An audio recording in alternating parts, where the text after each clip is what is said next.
ከ89 ቀናት በኋላ የእንግሊዝ ፕሪሚየር ሊግ ሲጀመር ዛሬ አርሰናል ከኮቬንትሪ ሲቲ የሚያደርገው ጨዋታ በጉጉት ይጠበቃል። ስለ አርሰናል ዝውውሮች ስለዚህ ጨዋታ በስፋት ልንመለከት ነው። ጤና ይስጥልን ብለናል። ክብራትና ክብራን እንደምን አላችሁ? በኢትዮ አርሰናል ቻናል ላይ እንገኛለን። ባለፉት 10 ዓመታት የእንግሊዝ ፕሪሚየር ሊግ በጣም ትልልቅ አሰልጣኞችን እንደ ፔፕ ጋርዲዮላ አይነት ትልልቅ ስሞችን ተመልክቷል። አሁን የወቅቱ ፔፕ ጋርዲዮላ ሚኬል አርቴታ ነው ብንል ማጋነን አይሆንም። እነዚህ አሰልጣኞች ትልልቅ ዋንጫዎችን 28 ትልልቅ ክብሮችን በጋራ አሸንፈዋል። አሁን የእንግሊዙ ብቸኛ ሻምፒዮን የእንግሊዝ ፕሪሚየር ሊግን በሊጉ ላይ ያሸነፈው አሰልጣኝ ሚኬል አርቴታ ብቻ ነው። ሌላ የነን ክብር የሚያቅ የነን ክብር ያሳካ ሌላ አሰልጣኝ የለም። ቀጣይ ዓመታት የሚኬል አርቴታ ስለመሆኑ ብዙ የሚያጠራጥር አይደለም። ብዙ ማንሳት ብዙ መናገር ይቻላል። በዝውውር ሂደቶች እንዳጠቃላይ ከሚኬል አርቴታ ጋር በተያዘ የሚነሱ ነጥቦችን ልናነሳ ቆይታችንን ጀምረናል። አብራችሁን ቆዩ። በቻላችሁት በያላችሁበት መልእክቶቻችሁን ላኩልን። ዛሬ አርሰናል ከኮቬንትሪ ሲቲ የሚያደርገው ጨዋታ ስለስንት ይጠናቀቃል? ትናንትና ግምቶቻችሁን ላኩልን ብለን ነበረ። የላካችሁልን ግምቶች ወደ በኋላ ላይ እናቀርባለን። ዛሬም ሌሎች አድማጮች ግምቶቻቸውን እየላካችሁልን አብራችሁን ቆዩ። ምክንያቱም በተለይ የጨዋታ አስፈላጊ ነው የምንለው የእንግሊዝ ፕሪሚየር ሊግ የመክፈቻ ጨዋታ መሆኑ ብቻ አይደለም። አርሰናል ብዙ ይጠበቅበታል። በድል መጀመር አለበት። ከዛ ውጪ ደግሞ በቀጣይ የሚጫወተው ከአስቶን ቪላ ጋር ነው። ከአስቶን ቪላ ጋር ለሚኖረው መርሃ ግብር ደግሞ ሌላ ፈታኝ መርሃ ግብር ነውና ይህንን ጨዋታ በድል ለመወጣት ብዙ ሊያስብሉ የሚችሉ ጉዳዮች አሉ። አርሰናል ከኮቬንትሪ ሲቲ ፍራንክ ጄምስ ላምፓርድ ከሚኬል አማርቲያን አርቴታ ጋር ይጫወታሉ። በተቃራኒ የመጀመሪያ ግንኙነታቸውን ፍራንክ ጄምስ ላምፓርድ አሸንፈው ጀመሩ። ከዛ በኋላ ግን ፍጹም የሚኬል አርቴታ የበላይነት ነው። ከዛ በኋላ ፍራንክ ጄምስ ላምፓርድ አንድም ጊዜ ማሸነፍ አልቻለም። እንደ ተጫዋች በጣም የማደንቀው በጣም ጥሩ ተጫዋች ነው። በአሰልጣኝነትም ከሚኬል አርቴታ በፊት የዋና አሰልጣኝነት ሚናን መያዝ ችሏል።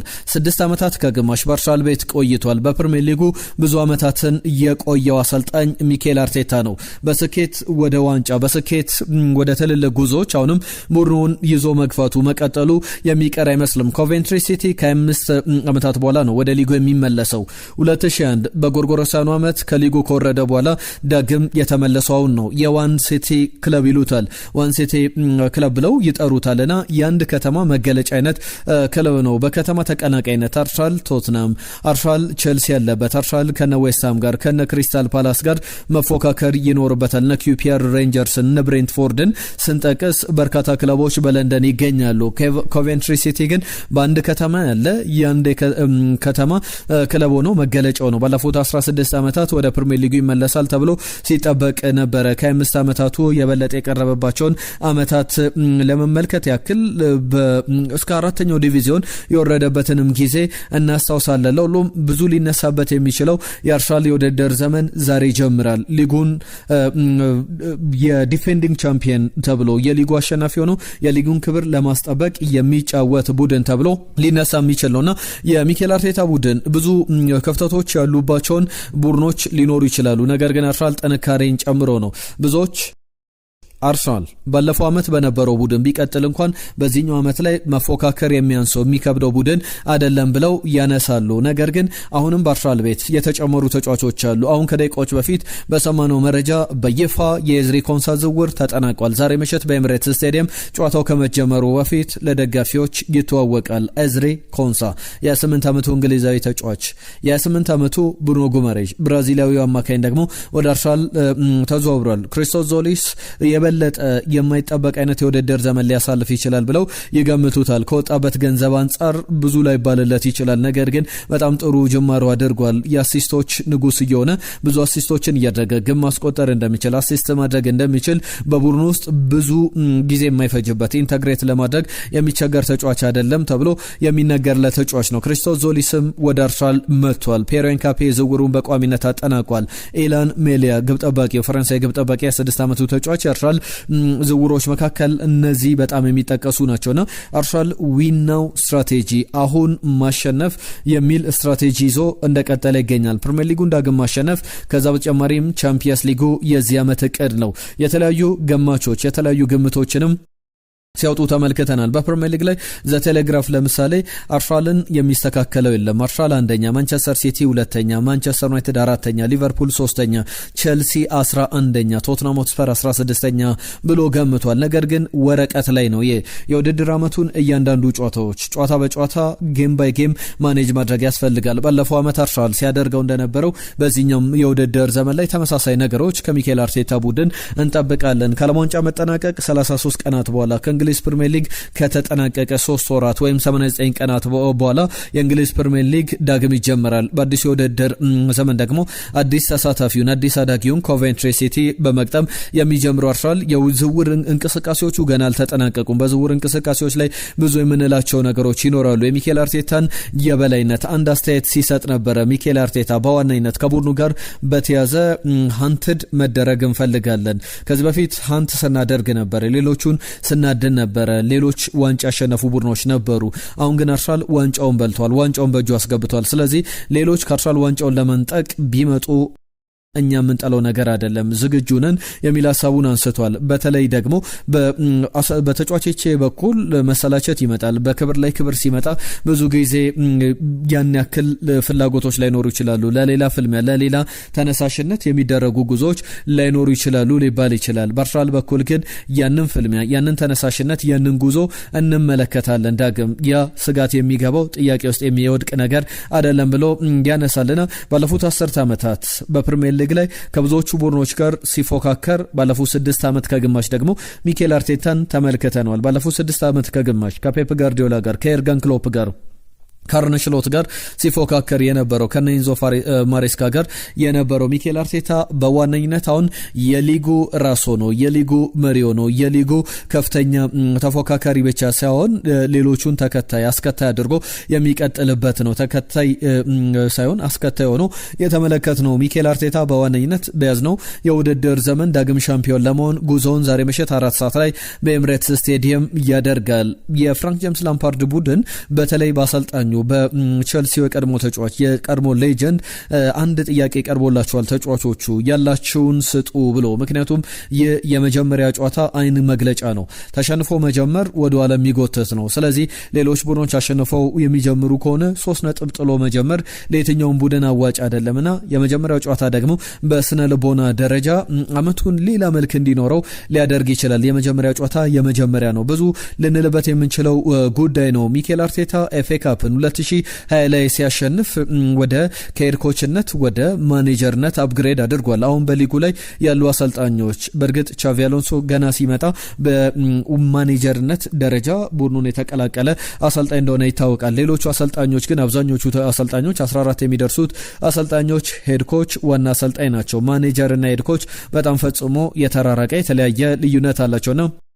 በሳይንስ እንዲሁም ደግሞ ፐርፎርማንስ ትንተናዎች ላይ ሪፖርቶች ዳይሬክትሊ ለነሱ ይቀርባሉ። የቡድኑን እያንዳንዱ ከፍታ፣ እያንዳንዱ ዝቅታ በቁጥሮች በስታቲስቲካል መረጃዎች እንዲሁም ደግሞ በሌሎች ሜትሪክሶች ታግዘው በሌሎች መለኪያዎች ታግዘው ቁጥሮች ይደርሳቸዋል። ብዙ የሚባልበት የሲዝኑ መጀመሪያ እናንተ ስለ ስንት ይጠናቀቃል፣ ስለ ስንት አርሰናል ሊያሸንፍ ይችላል፣ ግምቶቻችሁን አስቀምጡ። ዳቪድ ራያ ዛሬ ለ3ኛ ተከታታይ ዓመታት የፕሪሚየር ሊጉን የጎልደን ግሎቭ ወይም የወርቅ ጓንት አሸናፊ ነበር። 4ኛ ዓመቱ መጥቷል። 4ኛ ተከታታይ ጊዜ ያሸነፈ አንድም ተጫዋች የለም በግብ ጠባቂ ቦታ ላይ።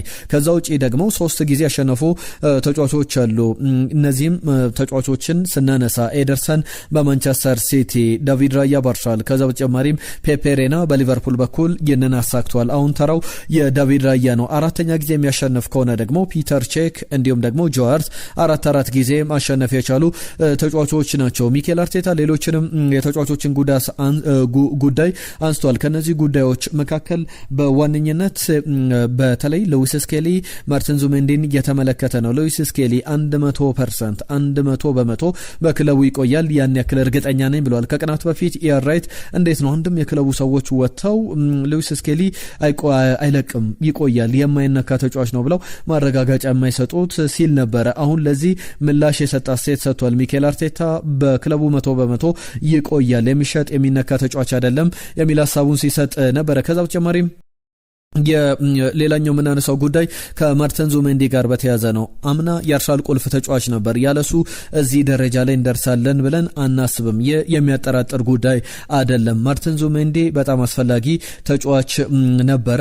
ሪሊ ኢምፖርታንት ተጫዋች ነው፣ አስፈላጊ ተጫዋች ነው፣ በክለቡ ይቆያል፣ የሚነካ ተጫዋች አይደለም ብሎ ማረጋገጫዎችን ሰጥቷል። ለሁሉም እነዚህ ጉዳዮች በአርሰናል ቤት ለሁሉም በዛሬው ጨዋታ ዙሪያ ሊነሱ የሚገባቸው ጉዳዮች ናቸው። ስለ ዝውውሮች እናንሳ።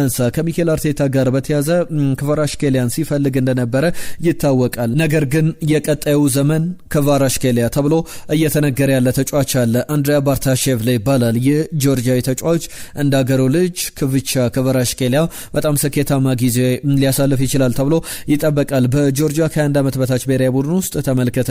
በፓሪስ ሳን ዠርመን ያለው ክቫራትስኬሊያን ሊተካ የሚችል በጣም ጥሩ አቅም ያለው ተጫዋች ነው። 17 ዓመቱ ላይ ይገኛል። በቀጣዩ ወይም የፈረንጆቹ አዲስ ዓመት ሲመጣ 17 ዓመቱን ይይዛል። ፕሪ ኮንትራት አርሰናል ይህንን ተጫዋች ለማስፈረም እንቅስቃሴ ላይ ይገኛል ይላል ሳሚ ማክዌል የቢቢሲው ዘጋቢ። 1999 የተባለ ቡድን ውስጥ በውሰቱ ውስጥ እያሳለፈ ይገኛል። የውሰት ውሉ ሲጠናቀቅ ደግሞ በዋነኝነት እንመለከተዋለን። ሊቨርፑል፣ ዩቬንቱስ የዚህ ተጫዋች ፈላጊዎች ናቸው። ነገር ግን የማውሪዚዮ ሚቼል አስተዋጽኦ ከፍተኛ ሊሆን ይችላል። ከዚህ በፊት ማውሪዚዮ ሚቼል በናፖሊ በነበሩበት ወቅት በዛም በጣሊያን እግር ኳስ ላይ በሚሰሩበት ወቅት ላይ ክቫራትስኬሊያን ወደ ጣሊያን እግር ኳስ ያስተዋወቁ ባለሙያ ናቸው። አሁን ደግሞ አንድሪያ ባርታሼቭ ይህንን ኃላፊነት ሊወስድ ይችላል። በቀጣይ ቀናት እንመለከተዋለን። የዚህ ዝውውር ምን ያክል የተሳካ ሊሆን ይችላል። ባርታሼቭን በተመለከተ በጣም የሚያስፈልግ አይነት አቅም ያለው የጆርጂያ ተጫዋች በትልቅ ደረጃ እንመለከተዋለን ተብሎ እየተጠበቀ ይገኛል። በኮኔክሽን ደረጃ በሳቸው በኩል በማውሪዚዮ ሚቼል በኩል ያለው የኮኔክሽን ደረጃ በደንብ ያገዛቸዋል ተብሎ እየተጠበቀ ይገኛል። ከዛ ውጪ በሚኬል አርቴታ ቡድን ውስጥ በጣም እየተነሱ ያሉ ጉዳዮች አሉ። በዋነኝነት ሚኬል አርቴታም ያነሳቸው ጉዳዮች ላይ ዝውውሮች ላይ ገና እንሰራለን፣ የተሻሉ የተሳኩ ዝውውሮችን ትሰማላችሁ የሚል ሀሳቡን ሲያነሳ ነበረ። ከኤዝሪ ኮንሳ ጋር በተያዘ የመጀመሪያው ጨዋታ መቼ ሊሆን ይችላል የሚለው የሚጠበቅ ነው። ዛሬ በአርሰናል መለያ ይተዋወቃል አርሰናል ደጋፊዎች፣ ነገር ግን በሜዳ ላይ አይጫወትም። በቀጣይ ግን የአርሰናል የፕሪሚየር ሊግ ሁለተኛ የሲዝኑም ጨዋታ ላይ አስቶን ቪላን ሲገጥም የቀድሞ ቡድኑን ቪላ ፓርክ ላይ በቀድሞ ስቴዲየሙ ይገጥማል። ስለዚህ የተጫዋች ፈረሙ አስፈላጊነቱን የመጀመሪያ ጨዋታ የሚያሳይበት መርሃ ግብር የአስቶን ቪላ ጨዋታ ይሆናል ተብሎ ይጠበቃል። ዴክላን ራይስ ሌሎችም ተጫዋቾች በአርሰናል ቤት ይህንን ተጫዋች በደንብ አቅሙ እንዲያሳድግ እንዲሻሻልም ሊያደርጉት ይችላሉ። ኤዝሪ ኮንሳን በተመለከተ ዝውውሩን በ51 ሚሊዮን ፓውንድ በተጨማሪነት አርሰናል 4 ሚሊዮን ፓውንድ ለተጫዋቹ ጥቅም በደሞዝ አጠቃላይ ስኬቱ ላይ የተመረኮዙ ክፍያዎችን ይከፍላል። የበለጠ ደግሞ ተጫዋቹን በተመለከተ 28 ዓመቱ ላይ ይገኛል። 4 ዓመታት ውል ነው የሚፈርመው። ያ ማለት እስከ አሁን 28 ዓመቱ ላይ ይገኛል። እስከ 32 ዓመቱ ድረስ ሊቆይ ይችላል በአርሰናል ቤት። ከዛ በተጨማሪም አርሰናል ተጨማሪ 1 ዓመት እስከ 33 ዓመቱ ድረስ ተጫዋቹን በክለቡ የማቆየት መብት አለውና የ8 ዓመቱ ኤዝሪ ኮንሳን በተመለከተ የበለጠ ሊጨምርላቸው የሚችሉ ጉዳዮች ሊኖሩ እንደሚችሉ የሰማናቸው መረጃዎች ያሳያሉ። ኤዝሪ ኮንሳን፣ ክሪስቶዞሊስን፣ ብሩኖ ጉማሬዥን እንዲሁም ደግሞ የፒየር ኤንካፔ ዝውውር ተጠናቋል። ኤላም ሜሌ በነፃ ዝውውር አርሰናልን የተቀላቀለ ነው። ሌሎች ደግሞ አጥቂ ስፍራ ላይ የግራ መስመር አጥቂ ላይ ለምሳሌ የሚጠየቁ ስሞችንም እየተመለከተን እንገኛልና እንደዚህ አይነት ዝውውሮች በቀጣይ የበለጠ ድርድሮችን ሰፊ ሊያደርጉ ይችላሉ። ከዚህ ጉዳይ ወጣ ብለን ደግሞ የጋብሪኤል ማርቲኔሊ ጉዳይ አንደኛው በኢንተር ሚላን እየተፈለገ ይገኛል። ኤሲ ሚላንም የተጫዋቹ ፈላጊ ነው እነ ሮማም ሲባል ነበር። አሁን ግን ኢንተር ሚላን ተጫዋቹ ለማስፈረም እንቅስቃሴ ላይ ይገኛልና በተጫዋቹ በኩል ፍላጎቶች አሉ። ትልልቅ ክለቦች ከሆኑ እንደ ኢንተር ሚላን፣ ኤሲ ሚላን አይነት ክለቦች ካሉ ለመዛወር ፈቃደኛ ነው። ያይማውን ከሆነ ግን በክለቡ መቆየቱ የሚያጠራጥር አይደለም። ጋብሪኤል ማርቲኔሊንም በተመለከተ ባለፉት ቀናት ያነሳናቸው ዘገባዎች እንደነበሩ እንደተጠበቁ ነው ማለት ነው። ሌላኛው የዝውውር ጉዳይ የኡሊያን አልቫሬዝ ጉዳይ ነው። ኡሊያን አልቫሬዝን በተመለከተ አትሌቲኮ ማድሪድ አሁን ከአርሰናል ጋር ተጫዋቹን በተመለከተ ለመደራደር ዝግጁ ነው ይለናል ኤድዋርዶ ሃገን የተባለው ጋዜጠኛ። በተለይ በተጫዋቹ በኩል 85 ሚሊዮን ፓውንዱን አርሰናል ለተጫዋቹ ለመክፈልና ለአጠቃላይ የመጀመሪያ ጥያቄ እንደዚህ ይሆናል ሲባል ነበር። ከዛ በኋላ ግን አሁን ካለው የገበያ ዋጋ አንጻር አርሰናል መነሻ ክፍያ 68 1.5 ሚሊዮን ፓውንድ ከፍለው ቪክተር ዮኬሬሽን ጨምሮ ዝውውሩን ሊያጠናቀቅ ይችላል። የክለቡ ስፖርቲንግ ዳይሬክተር ማቴዎ አልመኒ የቀድሞው የባርሴሎና ስፖርቲንግ ዳይሬክተር ነበሩና በለንደን ይገኛሉ። ከቸልሲ ጋር ኒኮላስ ጃክሰንን ለማስፈረም ድርድር ለማድረግ ነው በለንደን የሚገኙት። ከአርሰናል ጋርም በዚህ ወቅት ላይ መደራደራቸው አይቀርም። ተጫዋቹ ግን አሁንም ሪጀክት እያደረገ ይገኛል። ወደ አርሰናል መሄድ አይፈልግም፣ ወደ ባርሴሎና ነው የመጀመሪያው ዝውውር ነው። ክለቦች ምን ሊያደርጉ ይችላሉ? ተጫዋቾች እምቢ በሚሉበት ሰዓት ላይ የሚጠበቅ ጉዳይ ነው። ቪክተር ዮኬሬሽ ሚኬል አርቴታን ስለ አርሰናልን በተመለከተ ያነሳቸው ጉዳዮች አሉ። በመጀመሪያ ሲዝን ላይ በመጀመሪያ ውድድር ዘመን ላይ ያሳየውት ብቃት ጥሩ ነው ብዬ አስባለሁ የሚል ነገር ተናግሯል። ከአርሰናል ጋር በተያዘ ቪክተር ዮኬሬሽንም በአርሰናል ቡድን ውስጥ ጨምሮ መመልከት በደንብ የሚያጓጓ አይነት መልክ ያለው ቡድን ልንመለከት እንችላለን። የተዋሃደ ቡድን እንመለከታለን። በዛሬው ጨዋታ ላይ ማክስ ዳውማን እንዲሁም ደግሞ ወይ ቪክተር ዮኬሬሽ ወይ ካቨርስ ከዛ ውጪ ክሪስቶዞሊስ ደግሞ በሌላኛው የግራ መስመር አጥቂ ቦታ ላይ ልንመለከተው እንችላለን ተብሎ እየተጠበቀ ይገኛል። በርካታ ዝውውሮች ሊነሱ ይገባል። ነገር ግን በሌሎች ሰዓቶቻችን ላይ አዳዲስ መረጃዎችን ጨምረን እንመለሳለን።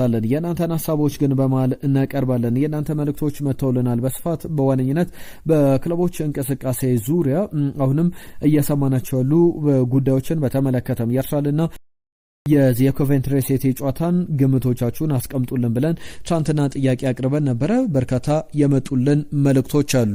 ጌራ ሰሙ በቀዳሚነት ምርጫዬ ናችሁ፣ በአፕዴት የተደረጉ ዝውውሮችን ከእናንተ የምናገኘው እናመሰግናለን ብሎናል። እኛም ከልብ እናመሰግናለን። እጅጉ ሰላም እንዴት ናችሁ?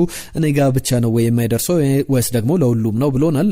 በግልጽ አላስቀመጥክልንም እጅጉ ጥያቄን። ነገር ግን እጅጉ ነገ በደንብ ጥያቄን ብታብራራለን ምላሽ እንሰጥበታለን። ኩማ እናመሰግናለን። እንዴት ናችሁ? አርሰናል የግራ ክንፍ ጉዳይን ረሳው ወይ? በአጥቂ ቦታ ላይ ቪክተር ዮኬሬሽ ስሙ ወደ ባርሰሎና እየተነሳ ይገኛል። ከወጣ አርሰናል ምን ተስፋ አለው ብሎናል። ቪክተር ዮኬሬሽ ከአርሰናል ቢለቅ እንኳን ዩሊያን አልቫሬዝን አርሰናል ሳያስፈርም ይለቋል ማለት ዘበት ነው። በጭራሽ የሚታሰብ ዝውውር አይደለም። ኢብራሂም መሐመድ የጻፈልን መልእክት አለ። ከልብ እናመሰግናለን። በላይ ወለላው የአርሰናል ስኮር አርሰናል 2 እንዲሁም ደግሞ ኮቬንትሪ ሲቲ ከአዲስ አበባ በላይ የጻፈልን መልእክት ነው። ኮቬንትሪ ሲቲ 0 ብሎ 12-0 ያሸንፋል ብሎ ግምቱን አስቀምጦልናል። ጋብሪኤል ማርቲኔሊ አለቅም አለኮ መውጣት አለበት። በለንደን ቤት እንግዲህ በፊት ነበረ የሚወደደው፣ አሁን ግን ሁሉም እንዲለቅን የሚፈልገው፣ ስለዚህ መልቀቅ አለበት። ሌሎችንም ተጫዋቾች በተመለከተ በተለይ ደሞዙ ከፍ ማለቱን ተከትሎ አለመልቀቅ መፈለጉ ከደሞዙ ጋር በተያዘ ነው ብሎናል። የሱፍ መሐመድ 3-0 ይጠናቀቃል ብሎ ግምቱን አስቀምጧል። የዛሬውን ጨዋታ ታሪኮ ከደቡብ አፍሪካ 3-0 ብሎናል። ናቲ የጻፈልን መልእክት አለ። ናቲ ብሬ አርሰናል 4-1 በሆነ ውጤት ያሸንፋል ብሎናል። ዳዊት የጻፈልን መልእክት አለ። ማርቲኔሊ ቢቆይ ደስ ይለኛል ብሎናል። አህመድ ኢሳ 3-0 በሆነ ውጤት ይጠናቀቃል ብሎናል። ሙሌ ሰይፉ 3-0 በሆነ ውጤት የኮቬንትሪ ጨዋታ ይጠናቀቃል ብሎናል። መሐመድ የጻፈልን መልእክት አለ። 3-0 በሆነ ውጤት ይጠናቀቃል ብሎናል።